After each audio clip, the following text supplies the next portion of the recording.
Oke, saya tambahkan ya mungkin untuk termin satu, katakanlah termin satu ya. Jadi pertama, media itu jelas harus berpihak pada kebenaran, gitu ya.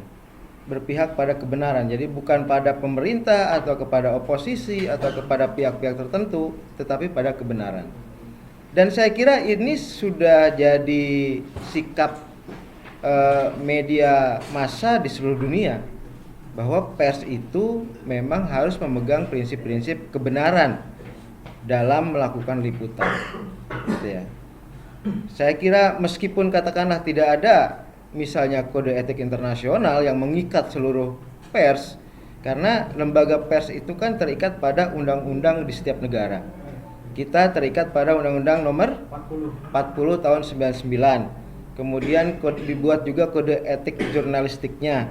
Saya kira mungkin pers Inggris juga punya sendiri undang-undang yang mengayomi, punya kode etik sendiri. Pers di Amerika juga sama. Di setiap negara pasti punya.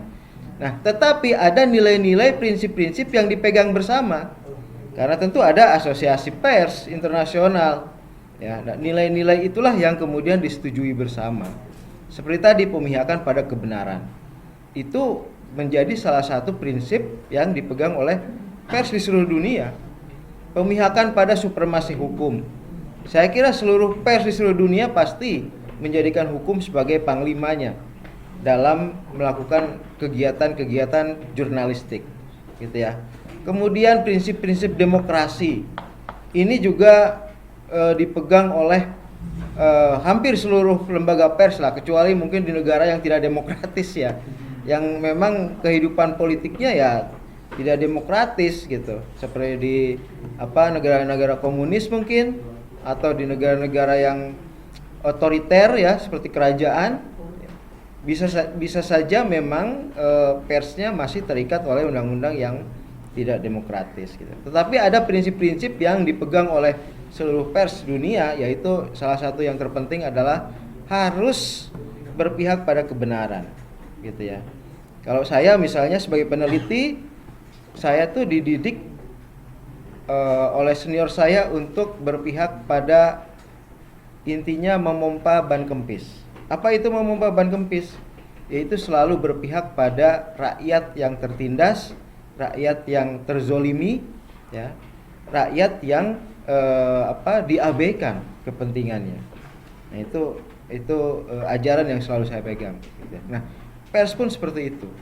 Pada saat pemerintah menjalankan kebenaran, ya pers tidak oposisi terhadap pemerintah. Tetapi pada saat pemerintah itu zolim terhadap rakyat, ya pers wajib oposisi. Gitu ya. Jadi ukurannya adalah kebenaran. Ukurannya adalah kebenaran.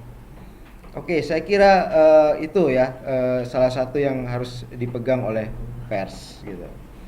Kemudian dalam kasus ya, yang menarik ya, misalnya tadi itu yang Kompas ya, nakal itu Kompas ya kadang-kadang. Dan kita jadi tahu gitu sebenarnya alam bawah sadar Kompas itu seperti apa gitu kan. Ini blessing in disguise-nya gitu. Sikap ya Kompas sebagai pers tentu tidak boleh berpolitik praktis gitu. Tapi ternyata Kompas punya sikap seperti itu gitu ya. Nah, kita tahu nih dalam politik kita kan sampai sekarang masih ada pembelahan. Ya kan? Jadi kita melihatnya secara kritis lah.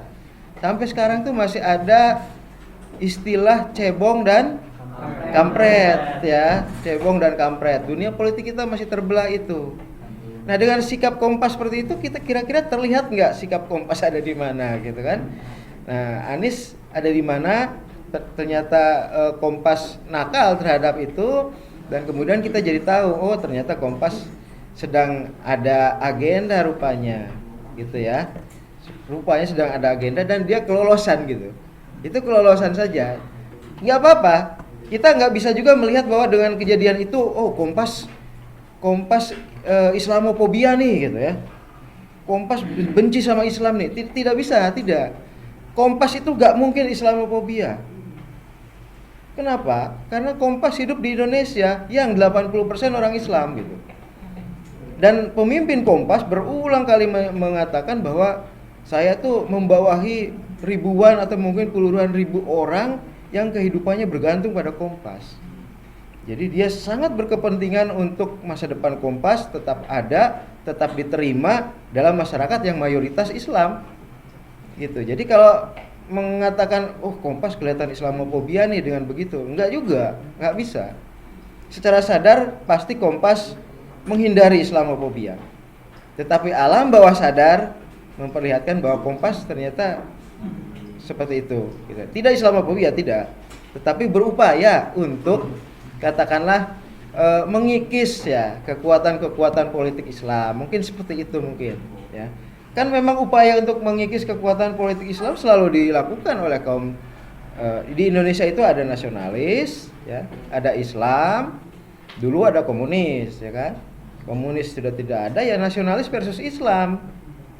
Gitu. Kalau pemerintahannya sekarang, pemerintahan Pak Jokowi adalah pemerintahan nasionalis, dia tentu berupaya untuk menjadikan Islam itu ada dalam pengendalian dia gitu ya. Nah, sementara kelompok Islam tentu akan terus berupaya untuk berkuasa gitu. Ya. Tentu akan terus berupaya untuk berkuasa. Anda tahu kapan kelompok Islam itu paling berkuasa?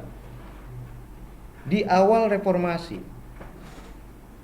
Di awal reformasi presidennya Kiai Haji Abdurrahman Wahid. Ketua MPR-nya Amin Rais, ya kan? Itu NU dan Muhammadiyah. Tetapi ternyata yang menggulingkan Kiai Haji Abdurrahman Wahid adalah Amin Rais sendiri, gitu. Jadi orang Islam menggulingkan orang Islam sendiri, gitu. Ya, itu politiknya seperti itu.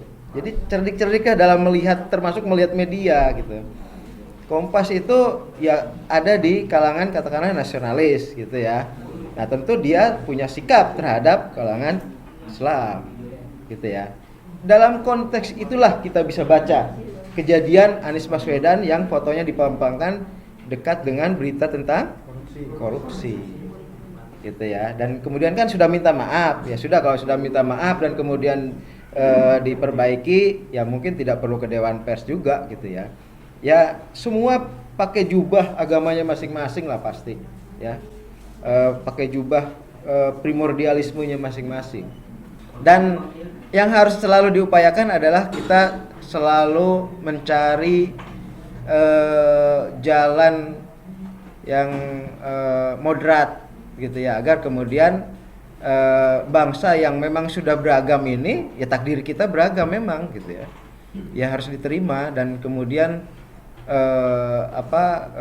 berupaya untuk tetap berada dalam moderasi beragama gitu. Itulah kenapa para founding father menciptakan 5 prinsip itu: ketuhanan, kemanusiaan, persatuan, demokrasi, dan keadilan sosial. Ini yang bisa diterima oleh semua kalangan gitu. Meskipun kecil-kecil muncul gitu ya, persaingan muncul, konflik-konflik gitu ya. Ya itu wajar saja. Kita tidak bisa melepaskan identitas primordial kita masing-masing gitu ya. Tetapi dengan identitas primordial masing-masing itu bergaul dalam ruang publik republik ya, milik bersama dengan ya upaya untuk moderasi. Ya itulah kenapa Kompas meminta maaf, karena mungkin tersadar juga kelewatan gitu ya. Mungkin seperti itu. Kelompok Islam nggak suka ternyata gitu. Begitu ya tambahannya, silakan.